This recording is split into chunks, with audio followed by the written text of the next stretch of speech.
let's get down to business getting through this last really cool module. This one's going to be on leadership and starting to talk about all the pieces of management and leadership together. All righty, well, we'll go ahead and jump right on in. Like I said, leadership management, we're going to be talking about some of that next level steps, the steps beyond going just working in hospitality tourism to leading in hospitality tourism. So the important thing to remember is that hospitality leadership is the process by which a person with a vision is able to influence the activities and outcomes of others in a desired way. These are the people who they come in and they have ideas, they want to create programs, and they want to do things, right? And leaders face many different demands. When you're a leader in the hospitality industry, you need to balance the inputs of what the owners want, because sometimes you're the manager or the leader in something that's owned by somebody else. You have to value your guests and understand what your guests want, your employees, your regulatory agencies, and at the end of the day, your competition, because if your competition's outpacing you, well, then that can be a problem. So thinking about all these different pieces together, and leaders have lots of traits. So we really start thinking about this from the Durkheim's 4 traits of leadership. First, leaders have followers. This one's pretty self-explanatory, right? To be able to lead, you need people to be able to listen and people to be able to follow. A lot of the time, this might be a management role, but sometimes a manager and a leader can be different. Sometimes there's managers that just do their jobs at the end of the day, but then sometimes there are leaders who build and create ideas and have teams that follow them. Leaders kind of teach their followers to do the right thing, right? So it's not always the popular option, but it's the one that needs to be done. Leaders are visible to set examples. Leaders are ones that you don't just command people and then leave. A lot of the time, you're working with your team. You're setting good examples. You're on the front lines. You're trying to help. And the leaders that are very visible are the ones that tend to be the most impactful. Leaders are also concerned with sort of responsibility. They don't necessarily care as much about their rank or the money that they make. At the end of the day, they care about they are responsible for something, and this is valuable to them. So for a leader to be successful, they need to be able to be decisive. They need to be able to make decisions, select the best employees for the job, select the best teams for the task, empower their employees to do their best by creating opportunities for them, and enhance this sort of career development, not only for themselves, but for the people that they are leading, right? And then managers, who really are part of this. So you might be both a leader and a manager, but managers establish sort of the direction of the organization. What's going to be our main sources of impact? Where are our main concerns going to be? How do we coordinate and oversee the activities of others so that we can make sure these are done efficiently and effectively? So leadership is a really important part of this concept. Now, there's lots of expectations on managers, right? Managers are expected to be able to really understand the future of what's going to happen with guests and sales, to be able to plan and organize events, to make decisions at the end of the day of like, are we going to do this or are we going to do that? Are we going to target this audience? Are we going to shift value? Are we going to spend time with our establishment down so that we are able to change and grow? Are we able to motivate? Are we able to control the efforts so that we can have this predetermined goal? And this is really important. Managers focus on sort of 3 Ps. And this is sort of thing that you'll see reflected through the conversation we're going to have today.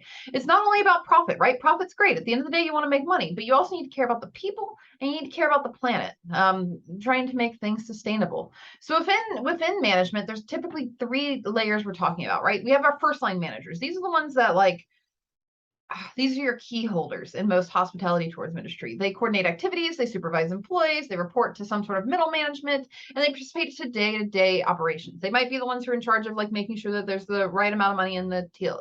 They might be the ones who are in charge of some scheduling. These are the ones that are sort of the front line. After that, we have middle managers. So these are ones who are more like district managers or general managers. These are the ones that sort of like allocate resources to different places.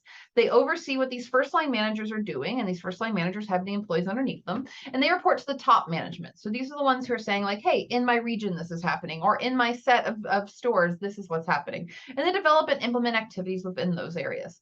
Then we have our top managers. These are when we're getting closer to our corporate suite, our C-suite areas, right? These are the ones that they really think about the big picture for the organization. They set objectives, they scan the environment, and they plan and make decisions for the business as a whole. So with this, we really need to focus on efficiency, right? So there's a simple answer of what efficiency is. It's getting the most amount done with the least amount of inputs.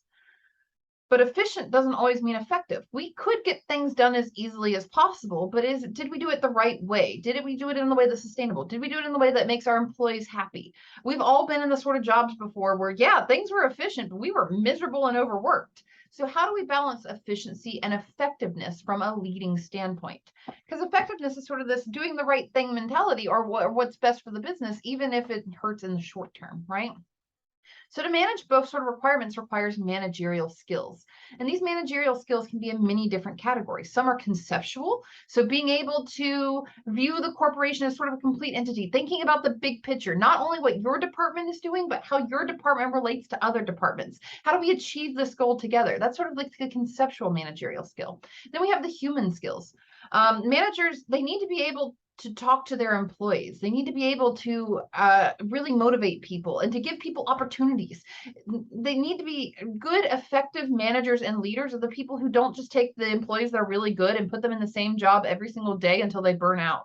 They're the ones that give them new things to try. They're the ones that like develop programs, or they're the ones who let people try different jobs, or they promote people, which is a really important thing that I think sometimes people forget. So managers need to be able to lead, influence, and communicate and with these sort of human skills when evaluating employee performance and sort of our outcomes. And they also need technical skills. It's really great to be a good motivator. If you are like you play a bard in D&D all the time, like that's great. Like that's awesome. You have people motivated. But you need technical skills too. You need to be able to understand the modern techniques, the modern methods. What equipments are we using? What point of system things are we using? What sort of ways can we create more efficiencies in scheduling and planning and all these other pieces and all these procedures? So having all of these skills together is what sort of like builds great management. Now, there's lots of roles of a person who is both a manager and a leader. So beyond just the I do my stuff and I come in and I run my team, but I lead my team and we are going to get to that next level. Well, the manager and leader role has a figurehead where every manager needs to spend time sort of performing the ceremonial duties. You work with the guests. You make sure that you show yourself on the floor, helping with everybody else. And you are a piece that is a representation of that company and the values of that company. They also need to be a leader. They need to work with their employees to coach, motivate, and encourage them so that they feel valued, so that they feel challenged. And these are really important pieces that if you don't have it within a job, then you have just a manager. You don't have a leader. They also need to be a liaison. They need to be able to talk to other people in other departments, both internally and externally, like to guests or to other companies. They need to be a spokesperson to represent the organization's values and cultures, and they need to be able to negotiate. They need to be able to find the win-win compromises for you and your competition together, the win-win compromises for your department and another department on budgets. To be able to negotiate these pieces really makes an effective management leader. So there's four real functions of management, right? We have the planning stage. This is where we plan what we're going to do, thinking about where we're directing the ship, where we're directing our company to go in the future, organizing resources. So figuring out like, what's our budget? What can we do? How can we hire the best while also maintaining the quality of the product, while also maintaining client relationships, organizing all these pieces together, and then taking a firm role in leadership. So being there, not as just a person commanding, but as a person leading and helping to influence others and helping them see the vision and bring them into the vision. And then controlling, which controlling is kind of a loaded word. I don't mean like controlling the situation. I mean, looking at the situation, having measurable goals, and seeing if you met those measurable goals, to be able to assess that and the value of what you've done, and then to be able to make a new plan. Now, this is all kind of cyclical, right? We plan stuff and then we organize the resources around that plan. Then we lead people towards this plan. And then by controlling, we just kind of do compliance. We do checkups. We see, was this effective or not? And once we know if they're effective, we go back to that planning stage. And this is sort of the recurring features of management. Now, there's a big difference between management and leadership, right? And you can be both, but often that's not necessarily the case, right? Management is just organizational objectives, right? We have an associate who their job is to do the objectives of the organization, to put out certain promotions, to be able to organize certain sales, to be able to contact so many people. These managers, they work in the system and they sort of react and enforce organizational roles, and they seek and follow directions. That's what they do. But leadership is the next step. And this is when you know you have the really good managers, right? Leadership is the person with the vision, the ones who, instead of saying, okay, my GM says that we have to increase sales by 14% this year over our last year.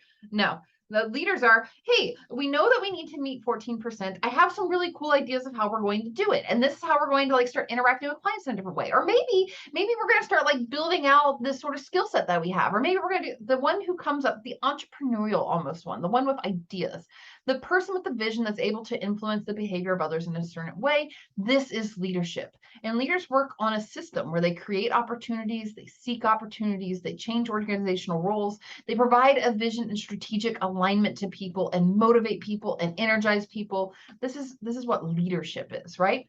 And with that comes ethics, because I think it's just I've worked in so many nightmare jobs that I have too many stories, and I hope that many of you haven't had the same. But many of us have had that like very unethical boss before, right? The one that comes in and they have ideas, but their ideas is like, yeah, we're gonna make more money by saying that we brought in all this stuff, right? Actually, this is a real story from back in restaurants in my life, where there was one person who they were really told like, wow, you're doing such a great job, because they were ordering so much food. So they were ordering meat and produce, and because these really high volumes of orders, people assumed that their location was doing awesome. Well, what it turns out is that instead of having about 7 days of meat on hand like they were supposed to, they had about 30 days of meat on hand. They were kind of just inflating their numbers so that they could get bonuses. Like that's unethical, right? So thinking about these sort of like ethics pieces and doing the right thing, this is a really important part of leadership, is being able to have some sort of moral principles and values that people use to sort of answer questions about like what's right or wrong for this business. And the basic moral values that we sort of talk about in this is sort of like integrity, respect, self-control, honesty, courage, the ability to say like when you're wrong and try to control the situation to make it better, or having integrity of being able to admit like we tried this, it didn't work, we have a plan to try something else. In leadership, you need to be able to accept responsibility. You need to have exceptional listening skills and to be able to take criticism, because it's not always just people saying like, hey, you did such a great job. But sometimes it's, this didn't work and you could do better. And being able to take that and learn how to ask why, and to excel at opportunities, and to really focus on these things, that is an ethical leader. Leaders and managers are often subject to these sort of ethical dilemmas. Do you order extra days worth of food on hand to be able to get your bonus? Or do you instead just not, and then realize that you're not going to make that quota that you were supposed to make, and that other people in management are going to be upset? These sort of like ethical dilemmas where you have to sit down and sort of think about these situations where no choice is really entirely right. Being able to navigate these is a really important part of leadership and management. And being able to be a leader within your industry is being able to approach these sorts of things. And a lot of that is through planning and goal setting, and being honest with your planning and goal setting, because we all want to say like we're going to take over the world and it's going to be awesome and everything's going to work out beautifully, but it's not. So being realistic with yourself in the planning and goal setting is really important, because the planning is the development of a vision and mission. A lot of the time we put this in a statement, right? You'll find it, the school has one. You can look at the WVU website and we have our mission, vision and mission statement. And that's kind of what we try to build our courses around. That's kind of what we try to like build our interactions with students and our interactions with accreditation, stuff like that is around this mission and vision. Companies have it too. A lot of the time the company comes in with some sort of strategic mission and vision of like what they see as their role. What are they contributing to society? Once you take the development of this vision and mission statement, then you start to translate this into strategic goals. Like, let's say that your mission is to build a company in hotels that provides relaxation and excitement for families traveling through Morgantown. Well, cool. That's really exciting. Now that we know that vision and mission, what are we going to do? How are we going to have strategic goals? How are we going to advertise to these people? How are we going to provide them a good time? How are we going to find out what their needs are and then try to meet their needs, right? How do we craft a course of action to move our organization to where it needs to be? This is sort of the planning phase of leadership. And to analyze leadership, we do this in a lot of ways. Now, one thing you'll probably hear is a SWOT analysis. This is used across the board. It's probably the most popular analysis to use in any sort of hospitality industry, but it's also the most popular to use in most industries across the board. To be able to understand how the business school was doing on our accreditation visit, we used SWOT analysis. And this is identifying our strengths and weaknesses, being bluntly honest with ourselves and understanding like, what is the strengths here? What are the weaknesses here? We do good at X, Y, and Z, but we're really failing our students on A, B, and C. So what can we do there? So we identify our strengths and our weaknesses. Then we need to think about opportunities. Okay, how can we improve? How can we address this? What cool opportunities are coming up? Is there like maybe something really neat that might attract students to West Virginia? Or is there something really neat, like some sort of festival in which our hotel could partner with that festival to try to bring in people? Identifying those opportunities and then identifying threats. Oh, a new school just got this level of accreditation right up the road that's cheaper. Or, oh, we now have 3 new hotels popping up in a similar area to us, and they have cheaper rooms. Thinking about these threats. So strength, weakness, opportunity, and threats. This is sort of our SWOT analysis and the really good basic part of analyzing problems. Now, back to P's. We have lots of P's. There's 11 P's of sort of like hospitality marketing, how we interact with people, how we start to think about how do we take our business to the next level. We have to think about place. Where is it located? Why are we located there? What's our product? Very specifically, what is our product to people? Is it something that they need? Is it something that they want? Is it something convenient? Is it something inconvenient? How do we promote this? How do we advertise it? What's our prices? What sort of people are we trying to attract? What sort of people are we trying to hire? What's the physical evidence that things are going well?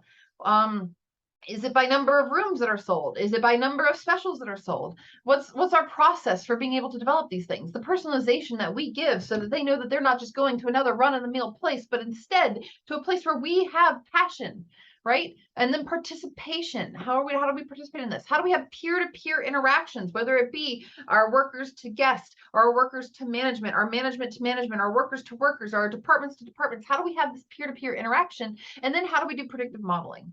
So predictive modeling is a lot of what you'll start to get into in the upper level courses for hospitality and tourism. That's where we start to say, okay, well, here's the data from whatever company this is, from whatever event this is, from whatever festival this is. And how do we start thinking about how do we use this data to inform what we do in the future? How do we inform how much we should order, how much we should facilitate, how much was this a valuable project for us, and should we do it again?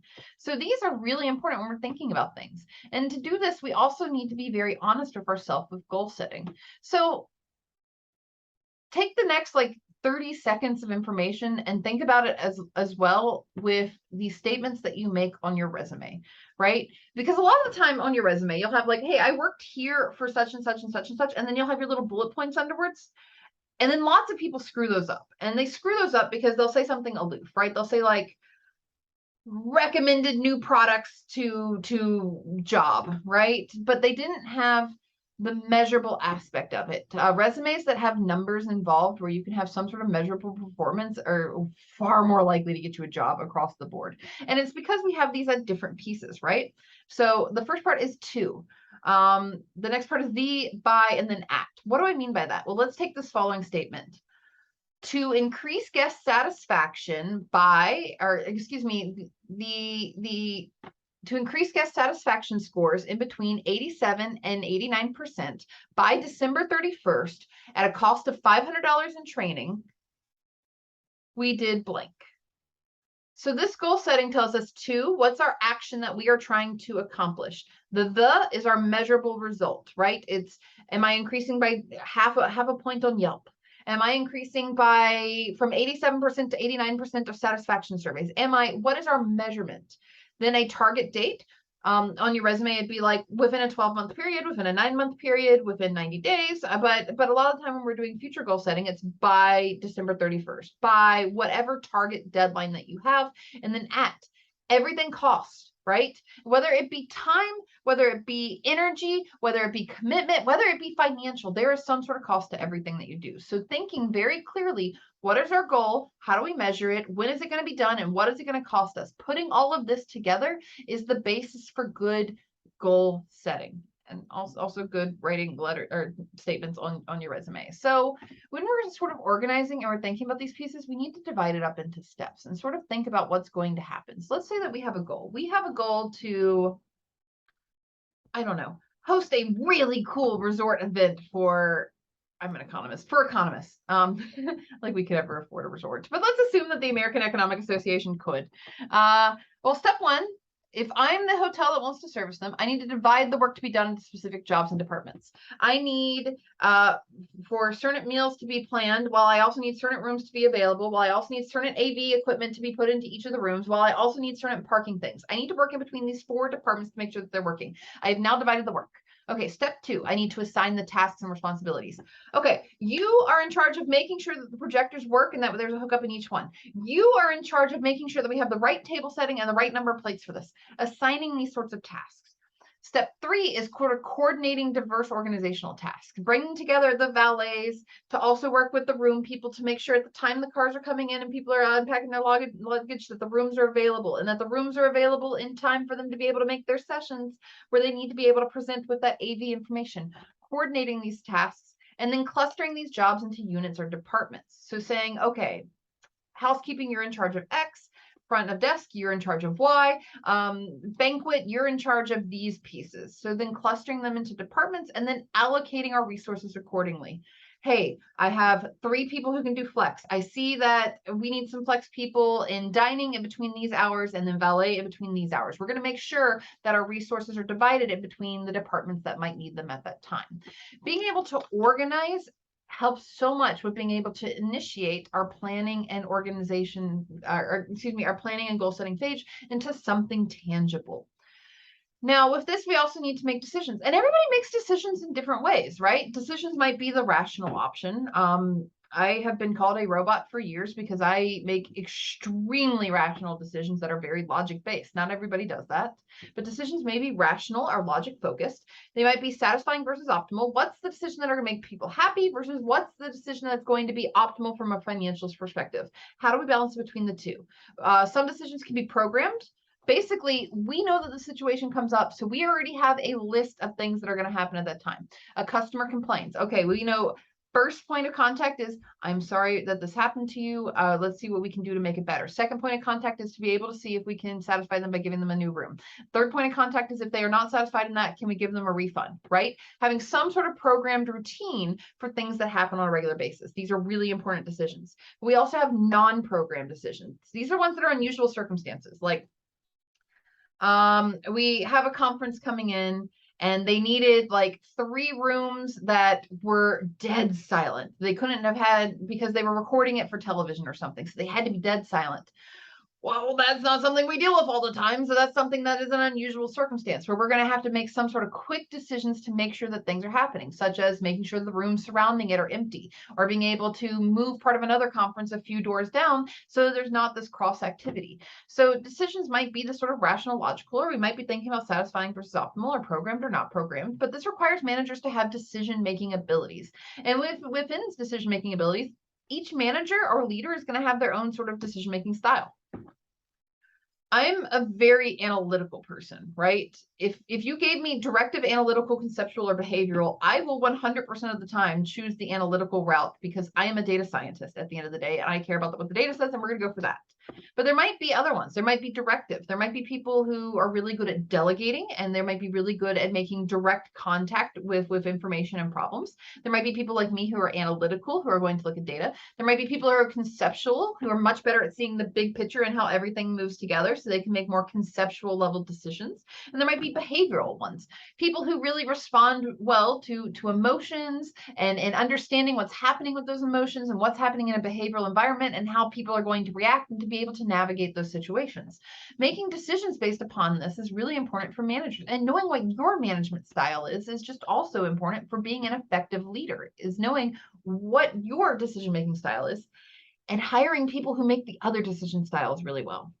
Because it turns out if you only hire people who think just like you're all going to have the same pitfall. If you hire people that you may not necessarily always get along with, but they have different ways of approaching problems, you tend to be much more efficient at being able to control the situation and to be able to comply with the situation, right? Which brings us into control. So control, I hate this term in hospitality tourism. What it really means is checking results. We had a plan to raise satisfaction to 89%. How do we check that? Okay, do we go to Yelp? Do we go to Travel Advisor? Do we go to all these other sorts of places? How long's our metrics? Do we see how the changes are in 90 days? Do we look at the whole window of data, or do we only look at the last year of data? Being able to sort of check these results is also important, because we've determined our goals, right? We've talked about that. That's goal setting. But once we determine our goals, then we need to set our standards for those goals. We want to raise satisfaction by 89%. Okay, that means that we plan to have the utmost quality of care at the front desk and to have a turnover rate on rooms of less than 30 minutes. Okay, we have now set the standards. Now we need to measure the actual performance. Maybe it's that rooms actually get turned over every 35 minutes and maybe 10% of people at the desk aren't super happy when they leave. Okay, that's fine. That's fine. We have this actual performance. We're going to compare it to the standards that we set, and then we're going to figure it out. We're going to either say, okay, this is fine, or we're going to say, okay, well, we see that we're not quite meeting the markers of the standards that we have set. Let's have some corrective actions. Let's see if maybe there's ways that we can team up people together in turning over rooms to make it a little bit faster. Maybe there's an additional person that we can hire at the front desk to make sure that there's more contact hours so that people are feeling more valued. Being able to make this managerial action to sort of correct the differences in between actual performance and what the performance was from our standards that we had determined from our goals. These measurements can be made in many different ways. It can be through just observing, like, that person's still mad. Okay. It can also be through statistical reports. This is sort of the stuff that I like, where I see how we've trended for the past few years and the past few months and the past few weeks. And I kind of add that all together and I figure out a forecasted model and how we've deviated from that forecasted model. It could be oral reports where you have people come to you and talk to you and tell you about what's going on. It can also be written reports where you have kept and annotated what is happening over time. And this allows you to understand the sort of control. Now, we've talked about many different things that would fall under control measures or ways that we are able to check our work, right? Like total quality management. Total quality management means that we are trying to prevent errors from happening. Quality management, on the other hand, is more error detection. So are we detecting when the errors happen? Or are we trying to prevent the errors in the first place? Turns out we kind of need both.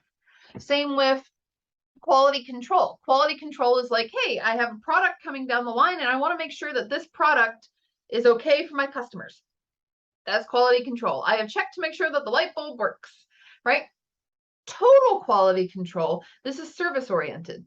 Okay, so instead of just one light bulb, we're going to think about all the light bulbs. How can we make sure that these light bulbs are satisfying what our customers need? Are they the right brightness? Are they the right settings? Are they the right everything else, right? So we have things like total quality management, quality control, total quality control. These are just different ways of us talking about how did our actual performance meet these goal standards that we have. Oh. And this is the very end of the last module, right? And with this, I want to give you a note that's really important. It's the note of empowering employees. I cannot stress enough that a good leader is one who has a good team, because you have worked with that team, you have inspired that team, you have empowered that team, you have given them the resources that they need to be successful. Being a good leader, but your team is miserable, is not a good leader. Effective leaders and managers empower their employees because you are only as strong as your team, which is why you build a team and you work together with your team. And when your team is lacking, you know what? That's on you too. And the ability to power employees by letting them take risks or letting them delegate tasks or fostering learning environments so that like they're not doing the same job every single day. They actually have things that challenge them or make them excited, by sharing information and encouraging sort of self-expression and like letting them be themselves and involving employees in dividing the vision. Instead of you just writing the vision and mission for your company, actually talking to your employees and figuring out what they see the vision and mission is and working together to build that. And being patient with your employees as they learn and as they grow, because they're not perfect every single time, but they can be with good, effective leadership. Empowering employees is the most effective and most important piece of leadership. This is the difference in between a manager who sucks and gets talked about for years, much like many of the managers that I have had, and a leader who builds something better, right? Is how you treat your team. I just think that's really important to think about, especially as we're moving forward. All right. I really enjoyed teaching you. I think that this has been a lot of fun. If you need anything from me whatsoever, please reach out. And with that, have a wonderful afternoon.